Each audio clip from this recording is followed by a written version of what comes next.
नमस्ते, मैं अंजलि चौहान। आज हम एक ऐसे आसन की बात करेंगे जो आपके पेट से रिलेटेड अधिकतर सभी रोगों पर काम करता है। और पेट की समस्याएं तो आज की टाइम में सबसे बड़ी समस्याएं बनती जा रही हैं। चाहे वो आपको डायबिटीज़ क्यों ना हो, या फिर आपको जो गैस बनती है, पेट में जलन होती है, अपच की शिकायत हो, या फिर पेट का बढ़ना हो, तो इन सारी प्रॉब्लम्स पे आपको दो चीज़ें ज़रूर करनी चाहिए। एक तो ऐसे आसन जरूर करने चाहिए जो पेट पर दबाव डालें। पेट पर दबाव डालने से आपकी जठराग्नि तेज होती है, पाचन अच्छा होता है। जब पाचन अच्छा होगा तो पेट की बीमारियां कम होंगी। दूसरी चीज़ है, आपको ट्विस्टिंग ज़रूर करनी चाहिए, जो पेट में आंतों में ट्विस्टिंग लाए, आंतों की सफाई करे, उनमें मूवमेंट लेकर आए। क्योंकि आज के समय में मूवमेंट कम हो गया है, चाहे वो कोई भी तरीके का मूवमेंट हो, तो इसी तरीके से आंतों में भी मूवमेंट का होना बहुत ज़रूरी होता है। तो ऐसे आसन भी ज़रूर करने चाहिए जिससे आंतों में मूवमेंट हो।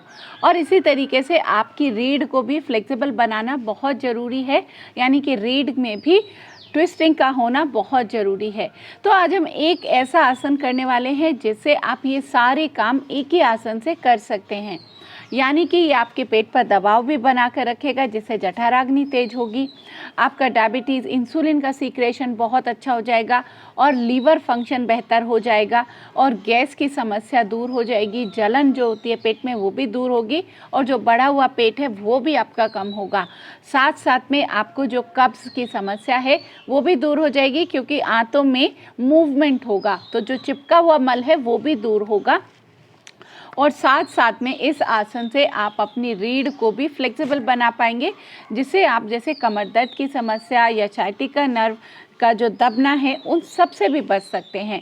तो ये आसन कौन सा है, चलिए जानते हैं। ये है अर्ध मत्स्येंद्र आसन। और इसका एक और फ़ायदा है कि आपका जो आँखें हैं वो बहुत अच्छी रहती हैं, यानी कि आईसाइट भी इम्प्रूव होती है। कंधों के लिए, लंग्स के लिए भी बहुत अच्छा है। तो इस आसन को आप अपने योगाभ्यास में ज़रूर शामिल करें और नियमित रूप से इस आसन का अभ्यास ज़रूर करें। अब देखते हैं इसके करने की विधि कि इसको कैसे किया जाता है। तो इसके लिए सबसे पहले तो आप इस पोजीशन में आ जाएंगे इस तरीके से। अब ध्यान क्या रखना है कि जो लेग आपका ऊपर है उसका अपोजिट हैंड, जैसे कि मैंने राइट लेग को ऊपर रखा है तो आपको लेफ़्ट हैंड को यूज़ करना है। अगर आप एक बिगनर है और आप इस आसन को कर रहे हैं तो कैसे करेंगे, तो आपको सहज तरीके से अपोजिट हैंड की मदद से अपने घुटने को इस तरीके से दबाना है। और दबाव कहाँ पड़ना चाहिए, आपके पेट पर, आपकी नाभि के आसपास के एरिया में इतना प्रेशर डालना है कि पेट पर अच्छा सा दबाव बने। और ट्विस्टिंग करनी है। ट्विस्टिंग के लिए क्या करेंगे, पीछे देखेंगे इस तरीके से, तो पेट भी दबना चाहिए पूरे अच्छे से, और पीछे देखते हुए आपकी कमर और पेट दोनों में ट्विस्टिंग आनी चाहिए। तो इससे और पीछे देखने की कोशिश करें, जितना हो सकता है पीछे देखें, कंधों को खोल कर रखें इस तरीके से। तो 1 मिनट आपको इस आसन को प्रैक्टिस करना है। इसी के साथ साथ अगर आप इस आसन का अभ्यास करते हुए समय हो गया है तो कैसे करें, इसको बहुत सारे तरीके हैं जिसे किया जा सकता है। तो दूसरा तरीका है कि आप अपने हाथ को इस तरीके से लॉक कर लें अपनी लेग को, और खूब अच्छा प्रेशर डालें, और पीछे देखना है, फिर से पीछे देखते हुए होल्ड करें। जो तरीका आपको सबसे बेहतर लगे, जो आपको लगे आप कर सकते हैं, उस तरीके से आप करेंगे। तो ऐसे पीछे देखते हुए होल्ड करना है। होल्ड करने के लिए 1 मिनट ज़रूर होल्ड करें, इससे कम समय होल्ड ना करें। अब बारी आती है एक और तरीका सीखने की।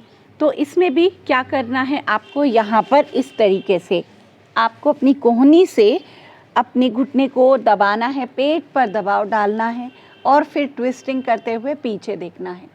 इस तरीके से भी आप कर सकते हैं। अब बारी आती है और एडवांस इसमें आसन की। तो आप इस तरीके से यहाँ पर अपनी लेग को होल्ड करेंगे और पीछे देखेंगे।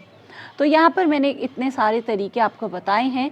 जो तरीका भी आपको लगता है सहजता से आप कर सकते हैं, उस आसन को आप यहाँ पर करेंगे। और इस आसन को दोनों तरफ से करना है, लेफ़्ट साइड से भी और राइट साइड से भी। कुछ सावधानियाँ भी हैं जो सावधानियाँ आपको ध्यान रखनी है। अगर आप एक प्रेग्नेंट लेडी हैं तब आप इस आसन का अभ्यास नहीं करेंगे। इसी के साथ साथ अगर आपको हर्निया की समस्या है तब भी आप बहुत ज़्यादा देर इसको होल्ड नहीं करेंगे, बहुत ही सहजता से करेंगे या अवॉइड करेंगे। इसी के साथ साथ अगर आपको सर्वाइकल है तब भी आप बहुत ज़्यादा पीछे टर्न नहीं करेंगे, तब भी सहजता से इस आसन का अभ्यास करेंगे। तो ये कुछ सावधानियां हैं जिनको ध्यान में रखते हुए आप इस आसन को ज़रूर कर सकते हैं। तो इस आसन से आप अधिकतर लाभ लेंगे और इस नियमित रूप से इस आसन का अभ्यास ज़रूर करें। धन्यवाद।